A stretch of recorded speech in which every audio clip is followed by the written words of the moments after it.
kepala dan berdoa. Allah yang kekal, Bapa yang kami sembah dan muliakan melalui dan di dalam nama Tuhan Yesus Kristus, kami bersyukur kesempatan itu Tuhan beri bagi kami merenungkan kasih setia Tuhan dan memuji memuliakan nama-Mu. Ini saatnya kami mau membaca dan merenungkan firman-Mu. Biarlah Kau berbicara secara pribadi kepada masing-masing kami. Pakailah hamba-Mu untuk menjadi alat seorang tukar firman. Beri sikap hati benar bagi kami semua. Belajar firman untuk melakukannya, supaya kami hidup dalam berkat firman-Mu. Terima kasih. Dalam nama Tuhan Yesus kami berdoa. Amin. Shalom. Tuhan, mari kita membuka Roma pasal 5.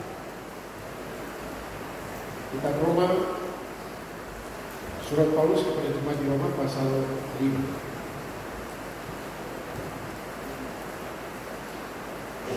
Kita akan baca ayat 1 sampai ayatnya ke-5. Roma pasal 5 ayat 1 sampai ayat ke-5. Kita baca sama-sama firman Tuhan ini. 1, 2, 3. Sebab itu kita yang dibenarkan karena iman, kita hidup dalam damai sejahtera dengan Allah oleh karena Tuhan kita Yesus Kristus. Oleh Dia kita juga beroleh jalan masuk oleh iman kepada kasih karunia ini. Di dalam kasih karunia ini kita berdiri dan kita berpegang dalam pengharapan akan menerima kemuliaan Allah. Dan bukan hanya itu saja, kita malah berpegang juga dalam kesengsaraan kita, karena kita tahu bahwa kesengsaraan itu menimbulkan ketekunan, dan ketekunan menimbulkan taat uji, dan taat uji menimbulkan pengharapan, dan pengharapan tidak mengecewakan, karena kasih Allah telah dicurahkan di dalam hati kita oleh Roh Kudus yang telah dikaruniakan kepada kita. Amin. Demikian jawab bacaan firman Tuhan. Kayaknya ini betul-betul jawaban bagi kita.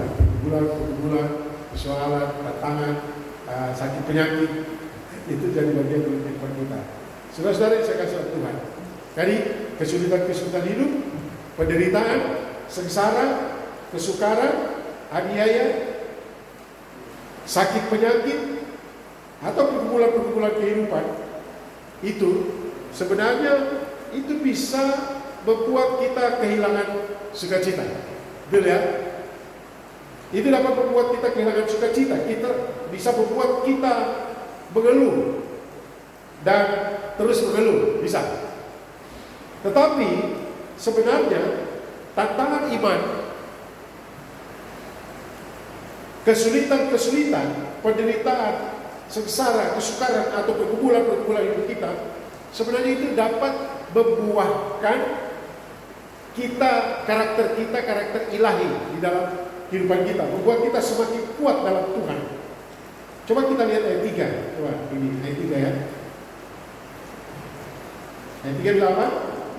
Dan bukan hanya itu saja, kita malah berpegang juga dalam kesengsaraan kita, karena kita tahu bahwa kesengsaraan itu menimbulkan ketekunan. Dan ayat 4, dan ketekunan menimbulkan tahan uji, dan tahan uji menimbulkan pengharapan. Jadi sebetulnya kalau kita lihat dari sisi ini, sebenarnya tantangan-tantangan iman pergumulan itu bisa membuat karakter kita semakin mantap, semakin kuat di dalam Tuhan. Oleh karena itu, tema khotbah saya pada saat ini adalah gembira dalam derita. Gembira walaupun seret-seret kaki. Ya, atau sukacita dalam sengsara. Ya, itu tema khotbah saya, gembira dalam derita. Bukan pas saya lagi sakit lutut ditarik-tarik kaki baru saya kasih judul khotbah ini, tidak. Bapak Ibu sudah tahu bahwa saya sudah siapkan khotbah. Tadi malam saya sudah pilih ini, ada satu bagian lain. Tapi saya tidak bisa tidur. Saya mau tidur, tidak bisa tidur. Ini sudah saya jam 11 malam, sudah mau jam 12. Ibu sudah tidur, saya tidak bisa tidur. Saya baca-baca bagian, saya buka bagian ini. Rencana Indonesia 43. Tapi tidak bisa tidur. Kemudian saya, Tuhan tolong, bagaimana kah? Saya bangun lagi. Dan ini Roma pasal 5 ayat 1 sampai 5. Dengan tema tadi apa? Gembira dalam derita atau sukacita dalam sengsara. Saudara-saudara, orang benar, itu kita lihat ayat 1 dulu. Ayat 1 bilang apa? Sebab itu kita yang dibenarkan karena iman, kita hidup dalam damai sejahtera dengan Allah oleh karena Tuhan kita Yesus Kristus. Jadi saya bisa katakan begini, orang benar atau orang yang sudah dibenarkan, jangan suka mengeluh. Keluhan hanya menghalangi karya Allah dalam hidup kita. Orang benar tidak boleh kehilangan sukacita atau kehilangan kegembiraan dalam hidupnya, sehingga itu bisa menghalangi. Jadi kalau kita kehilangan kegembiraan, itu bisa menghalangi karya Allah dalam hidup kita. Tapi kalau kita tidak kehilangan sukacita dan kegembiraan, ini tidak akan menghalangi karya Allah dalam hidup kita. Allah akan tetap berkarya. Pertanyaannya, bagaimana caranya supaya kita tidak kehilangan sukacita di tengah-tengah kesulitan hidup, di tengah-tengah derita? Bagaimana caranya? Mungkin Bapak Ibu bilang begini, saya tidak pernah kehilangan sukacita. Sebenarnya contoh yang paling nyata, misalnya kita bawa kendaraan, tiba-tiba ada sesuatu yang serempet kita, itu langsung kehilangan sukacita. Tapi kita harus kuasai diri, karena salah satu buku adalah apa? Yang paling terakhir, penguasaan diri. Nah, saudara, jadi bagaimana caranya? Bertitik tolak dari Roma pasal 5 ayat 1 sampai 5, kita akan mempelajari ada 5 syarat. 5. Berarti panjang kabel. 5 syarat untuk tidak kehilangan sukacita di tengah pergumulan. 5 syarat untuk mengatasi sifat suka mengeluh, kalau ada yang suka mengeluh. Tapi saya ambil positifnya. 5 syarat untuk tidak kehilangan sukacita di tengah pergumulan. Yang pertama, kita lihat di dalam ayat yang ketiga-A. Dan bukan hanya itu saja, kita malah bermegah. Saudara-saudara, bagaimana supaya tidak kehilangan sukacita di tengah pergumulan, persoalan, tantangan? Yang pertama, kita harus percaya. Kita harus percaya. Percaya apa? Percaya bahwa Allah menyediakan jalan keluar. Percaya pada pemeliharaan Bapa. Percaya bahwa Allah bisa memberikan hikmat bagi kita untuk mengatasi. Kenapa saya katakan minta hikmat? Karena kadang-kadang kita, saya percaya Tuhan akan buat jalan, dan kita diam saja. Tidak bisa. Saya percaya Tuhan berkuasa. Betul. Tapi kita harus minta hikmat bagaimana kita mengalami kuasa Allah itu, atau dalam kesulitan itu kita tetap tegar dan memiliki sukacita. Saudara-saudara saya kasih dalam Tuhan Yesus Kristus. Artinya apa? Artinya kita tidak boleh berdiam diri. Kita harus optimis, kita harus percaya bahwa ada jalan yang Tuhan siapkan. Ada jalan keluar, ada solusi. Atau kita harus yakin percaya bahwa Tuhan pasti buat jalan. Ada lagu apa? Tuhan pasti buka jalan. Ini lagu atau keyakinan? Ini lagu tetapi berisi keyakinan. Ku tahu Tuhan pasti buka jalan. Tapi kita bilang, mana jalannya Tuhan? Persoalannya itu seringkali begini Bapak Ibu. Tuhan sebenarnya sudah kasih jalan, tetapi kita sudah punya konsep jalannya adalah ini. Sehingga ketika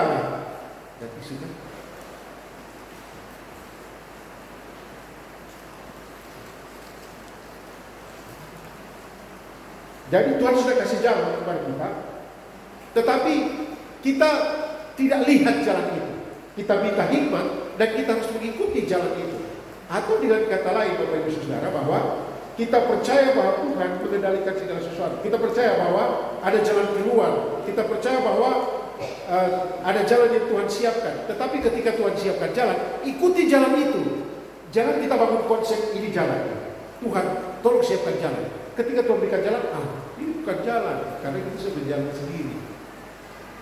Percaya Bapak Ibu Saudara, di dalam ayat 3 sangat jelas, kita malah berbuka juga dalam kesehatan kita karena kita tahu. Berarti apa? Kita percaya bahwa Tuhan, Dia tidak berdiam diri untuk tolong anak-anaknya. Ungkapan karena kita tahu bahwa Kita tahu bahwa Tuhan, kita tahu bahwa Allah sanggup, kita tahu bahwa itu percaya. Dan percaya itu susah. Diucapkan gampang, benar? Gampang kan? Tetapi diyakini dan dilakukan. Sebenarnya kalau percaya itu kan masih di konsep ini, pikiran dan hati. Saya percaya Tuhan berkuasa. Tapi Tuhan tidak izinkan kita sembuh. Dulu ada orang hamba Tuhan namanya Johnson.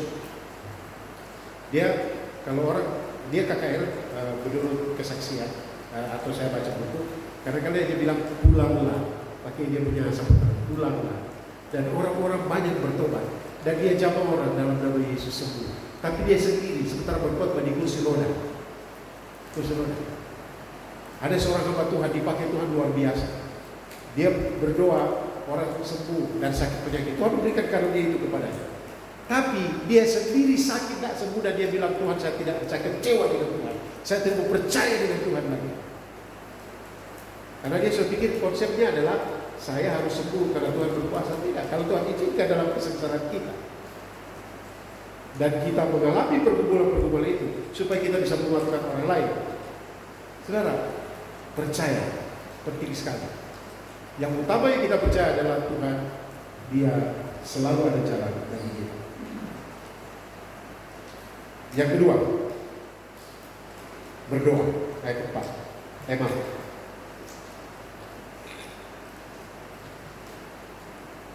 Oke. Yang kedua, ingatlah bahwa persoalan pergumulan masih di dalam ayat yang sama, ayat 3a itu.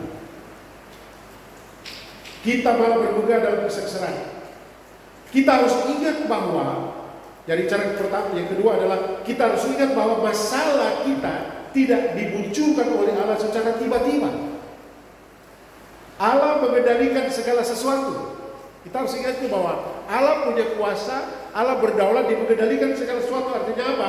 Artinya tidak ada sesuatu yang kebetulan bagi anak-anak Tuhan, yang bagi orang benar. Semua dalam kontrol Allah, semua dalam kendali Allah. Kita kan seringkali lihat, baca, posting, atau kita sekarang saya sudah buka TikTok dan kirim, anak-anak bilang kan khotbah masih kan kirim di TikTok, banyak orang dapat berkat. Nah, mungkin kita seringkali bilang begini, sebuah dalam kendali Tuhan, ya kan? Sudah kita posting seperti itu, saya juga pernah. Tetapi apakah ketika kita menyatakan itu, kita selalu ingat ketika kita dalam kondisi sulit, langsung pikiran kita semua dalam kendali Tuhan. Ketika kita pikir itu semua dalam kendali Tuhan, maka sukacita terjaga, ya kan? Tiba-tiba, wah, saya ingat betul ini ada satu kejadian. Kami pulang dari pelayanan dari Arawi, masuk rumah. Waktu mau masuk rumah, sebelum buka pintu, saya lihat pintu sudah hancur, gemboknya hancur. Itu berarti itu apa? Ada orang masuk. Waktu saya lihat gembok sudah hancur, saya bilang begini ke Ibu Heni, "Ma, kita tidak boleh masuk di rumah. Langsung kita pergi ke Sowi 4 karena saya mau buat masih itu jam 12. Kenapa? Kenapa tidak boleh masuk rumah? Dan Ibu, puji Tuhan, langsung mengerti. Kita dua tidak masuk rumah, langsung kita pergi. Karena saya tahu kalau saya masuk rumah, saya akan lihat kurang ini, kurang itu, dan ada tidak ada ini, tidak ada itu. Saya pergi saja, tapi kira-kira hatinya bertanya-tanya, ada apa di dalam hati? Ada awalnya. Tapi saya langsung bilang dalam hati, Tuhan punya kendali. Langsung kita pergi, dan saya melayani khotbah jam 12 sampai mungkin jam 2:30 kita pulang, dan kita langsung buka, lihat memang ada lemari kaca, HP-nya sudah tidak ada. Dulu pakai kamera, saya baru pulang pelayanan di Jambu waktu itu. Nggak bisa pergi kalau atau apa, saya lupa. Foto-foto semua hilang. Dulu kan tidak ada HP kan, HP masih HP apa kan? Itu tidak, saya juga lupa. Kemudian ada amplop-amplop untuk disiapkan untuk sponsor mahasiswa dan juga ada persembahan mahasiswa-mahasiswa. Tidak ada semua. Dan uang kami kan kehilangan 100-200 ribu kan besar. Tapi saudara, saya langsung menuju ke satu tempat di mana saya ada simpan uang kurang lebih 40 juta. Kurang lebih. Terima kasih Pak itu. Saya langsung menuju ke uang itu. Dan saya lihat uangnya masih ada, puji Tuhan. Karena itu uang bukan punya kami. Pada waktu itu saya pengumpul persembahan, ada kegiatan besar di Manokwari. Saya simpan uang persembahan. Itu adalah uang persembahan. Dan itu mereka sudah keluarkan dari lemari, cuma pindahkan saja. Dan saya tidak tahu Tuhan letakkan mata mereka kah atau apakah. Semua dalam kendali Tuhan. Kalau 40 juta itu hilang, kita mengganti caranya bagaimana. Nah, saudara-saudara saya kasih Tuhan Yesus, itu contoh. Kita harus ingat bahwa apapun yang terjadi, semua dalam kendali Tuhan. Seandainya sesuatu yang sangat sulit di luar nalar kita, kemampuan kita. 1 Korintus 13 ayat 10 bilang apa? Pencobaan yang kamu alami tidak melampaui kekuatan kamu. Kita tahu ayat-ayat ini, tetapi meyakininya susah. Tetapi kita harus tanam di dalam diri kita, Allah mengendalikan segala sesuatu. Ingat ya. Jadi cara pertama adalah percaya, atau bisa saja cara pertama ingatlah bahwa Tuhan memegang kendali. Yang kedua, percayalah. Yang tadi saya sampaikan tadi, itu yang pertama saya sampaikan tadi. Percayalah bahwa Allah selalu menyediakan jalan keluar. Yang ketiga, ayat yang keempat. Ayat keempat bilang apa? Dan benar ayat 3 bagian akhir, bahwa kesengsaraan itu menimbulkan ketekunan, dan ketekunan menimbulkan tahan uji, dan tahan uji menimbulkan pengharapan. Bapak Ibu, kalau orang yang punya pengharapan, apa yang dia lakukan? Apa yang akan dia lakukan? Kalau kita punya pengharapan, aduh ini kenapa begini? Tapi saya percaya. Saya ingat bahwa, saya tahu bahwa Allah pegang kendali. Saya percaya bahwa selalu ada jalan keluar. Kemudian kita timbul pengharapan. Kalau kita timbul pengharapan, apa yang kita lakukan? Berdoa. Ya kan? Berdoa. Saudara, cara ketiga supaya tidak kehilangan sukacita adalah berdoa. Artinya, karena semua dalam kontrol atau dalam kendali Allah, bahwa Allah selalu menyediakan jalan keluar, maka berdoa, teguhkan iman, tunjukkan bahwa kita percaya penuh pada rencananya dan kita dalam kehidupan kita. Jadi berdoa bahwa Allah, karena keyakinan bahwa Allah yang mengendalikan segala sesuatu, bahwa Allah punya jalan keluar, maka kita harus minta Tuhan tunjukkan jalan keluar itu kepada saya. Tunjukkan bahwa kita percaya penuh pada rencananya dalam kehidupan kita. Jadi ayat ini dikatakan ketika kita tekun, kita tahan uji, kita dapat pengharapan, dan pengharapan itu dicurahkan kepada Tuhan. Yeremia pasal 17 ayat 7, diberkatilah orang yang mengandalkan Tuhan, yang menaruh harapan kepada Tuhan. Jadi bagaimana supaya tetap dalam keadaan bersukacita? Mungkin saya balik saja. Yang pertama, kita harus ingat bahwa Tuhan pegang kendali. Yang kedua, kita harus percaya bahwa Allah selalu siapkan jalan keluar. Yang ketiga, kalau kita ingat dan percaya ini, maka kita harus berdoa, menyatakan harapan kita di dalam doa. Yang ketiga, yang keempat, nah ini yang susah. Kita selalu ingat bahwa Allah dia pegang kendali, berotoritas. Kita percaya bahwa Allah selalu menyediakan jalan keluar. Kemudian kita sudah berdoa, tetapi yang keempat ini agak susah, yaitu sabar menanti. Ya, ada rumah makan sabar menanti kan? Di atas ya. Memang, toh kalau di sini saya pertama kali diajak orang, ayo kita makan di rumah makan sabar menanti. Di mana itu pertama kali? Wah, naik dari kota naik ke sana, cuma pergi makan ayam, sudah ajak saya jauh, karena saya juga makan ayam itu kan alergi kan. Tapi saya ikut saja, ikut. Baru ada tanya, sudah pesan kan? Ya belum, sudah kita tunggu, sabar memang menanti, sabar. Dan itu sebenarnya latihan bagi kita. Ketika kita berdoa, kadang-kadang kita mau sekarang Tuhan, tetapi Tuhan bilang nantikanlah, sabar.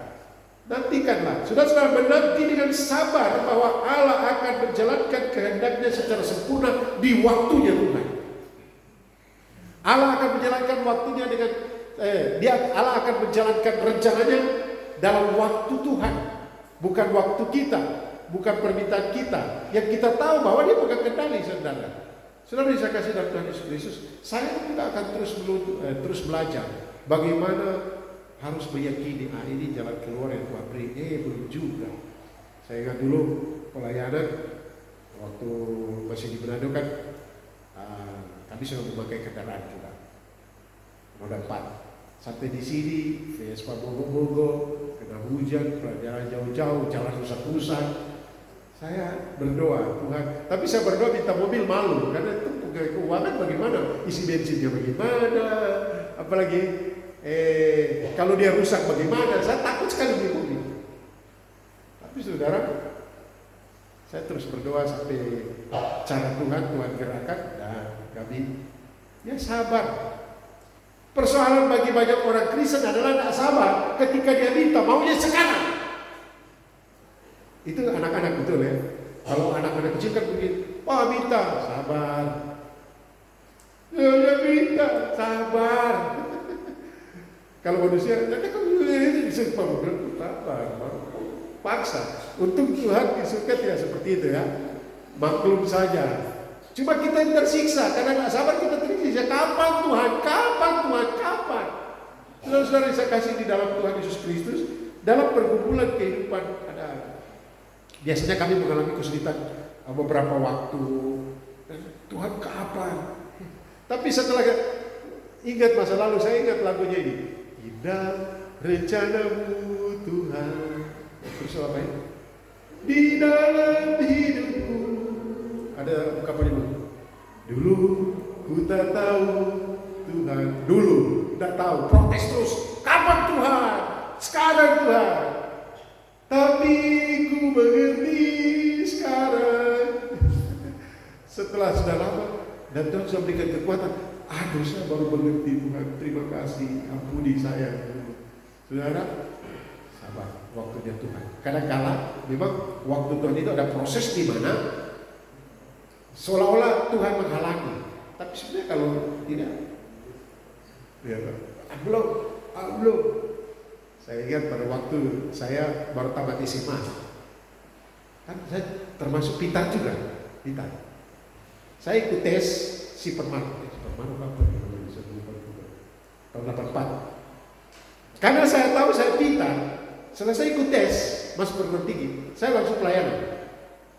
Dulu udah ada HP. Tapi sementara pelayanan saya dapat surat, Dolfi kamu tidak tembus. Masa saya tidak tembus? Percaya diri kan, masa tidak tembus? Saya protes. Ini saya dalam pelayanan juga, saya juga bukan yang bodoh-bodoh juga. Saya cukup pintar, saya isi itu semua bagus. Ternyata, karena dalam keadaan tidak sabar itu, saya langsung bilang, saya mau masuk, saya tes lagi. Masuk fakultas teknik, padahal saya tidak bidang itu, tapi hitung-hitung saya juga cepat, rumus-rumusnya saya cepat, fisika, matematika, saya ikut tes, saya tembus. Saya dalam hati bilang, teknik situ saya tembus, masa di sini saya tidak tembus.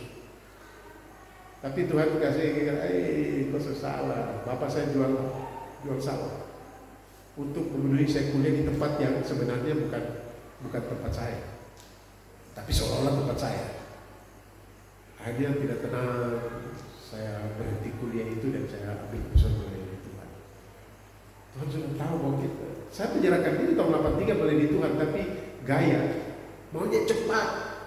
Tapi saudara, di waktu Tuhan. Karena kita bilang kenapa begini gagal? Bukan gagal, itu ada istilah sekarang bilang kegagalan adalah sukses yang tertunda. Saya setuju juga dengan itu, tapi tidak setuju juga. Karena orang bilang, kegagalan, sukses yang tertunda, ini sudah sukses yang tertunda. Baru kau diam-diam saja, kau tinggal beratap. Tapi itu memang sukses yang tertunda, tidak apa-apa. Ya kau buat sesuatu lah. Kan tidak buat sesuatu bagaimana ini? Jadi saudara, mari kita sabar. Sabar dengan apa yang kita harapkan, yang kita minta. Saudara-saudara, karena Tuhan punya waktu yang tepat bagi kita. Dan yang kelima, bagaimana supaya tetap bersukacita di tengah situasi apapun. Ayat yang kelima kita baca. Dan pengharapan tidak mengecewakan, karena kasih Allah telah dicurahkan dalam hati kita oleh Roh Kudus yang telah dikaruniakan kepada kita.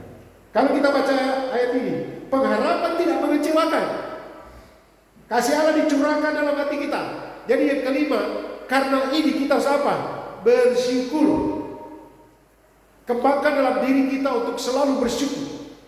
Karena keluhan dan syukur itu adalah sesuatu yang bertolak belakang. Orang yang selalu mengeluh pasti tidak suka bersyukur. Tetapi orang yang selalu bersyukur, dia yang saya maksud dengan mengeluh adalah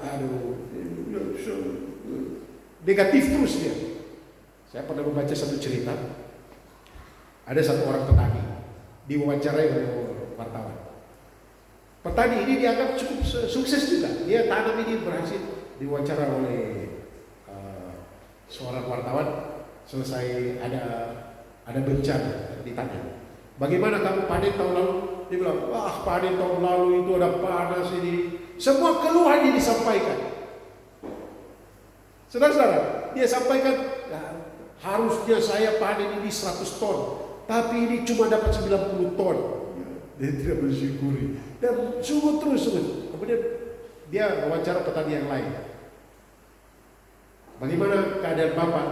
Ya, dia bilang begini, saya bersyukur rumah hancur, tapi kami masih hidup dan lahan saya masih bisa ditanami.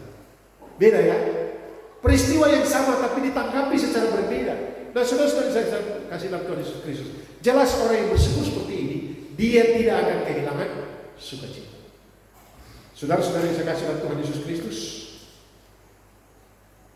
gembira dalam derita, sukacita dalam sengsara. Bagaimana caranya supaya kita tetap sukacita dalam hati kita tetap terpelihara?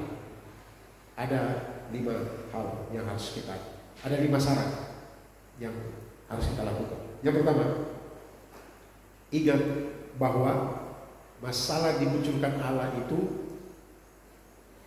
bukan secara tiba-tiba. Allah pegang kendali, Allah yang berdaulat. Selalu tanam pikir Tuhan berdaulat dalam hidup saya. Saya orang benar, saya sudah dibenarkan. Yang satu kan bilang, orang yang dibenarkan karena iman, kita hidup dalam damai sejahtera dengan Allah oleh karena Tuhan Yesus Kristus.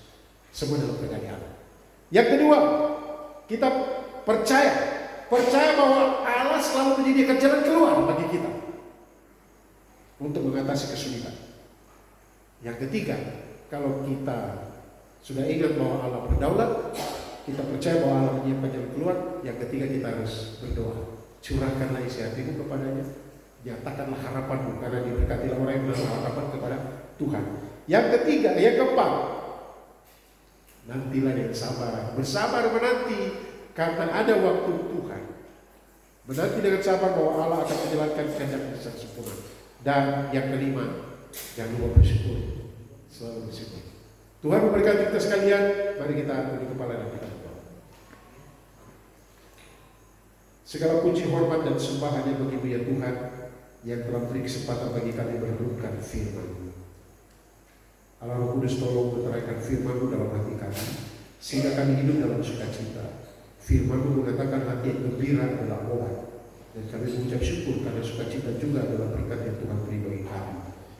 Mampukan kami untuk selalu mengingat bahwa semua dalam kendali Tuhan, dalam kendali Allah yang telah membenarkan kami oleh Yesus Kristus. Tolonglah kami untuk selalu percaya bahwa Kau selalu menyiapkan jalan keluar bagi anak-anak-Mu. Dan tolonglah kami untuk selalu berdoa sebagai bukti iman kami, bukti bahwa kami percaya. Kami berdoa menyerahkan kehidupan kami dan harapan-harapan kami kepada-Mu. Mampukan kami Allah untuk senantiasa sabar menantikan pertolongan Tuhan, sabar untuk menantikan waktu Tuhan untuk menolong kami, dan mampukan kami untuk hidup bersyukur senantiasa sehingga kami tidak kehilangan sukacita. Terima kasih untuk firman-Mu. Kami mengucap syukur berdoa di dalam nama Tuhan Yesus Kristus. Haleluya. Amin. Kita kembalikan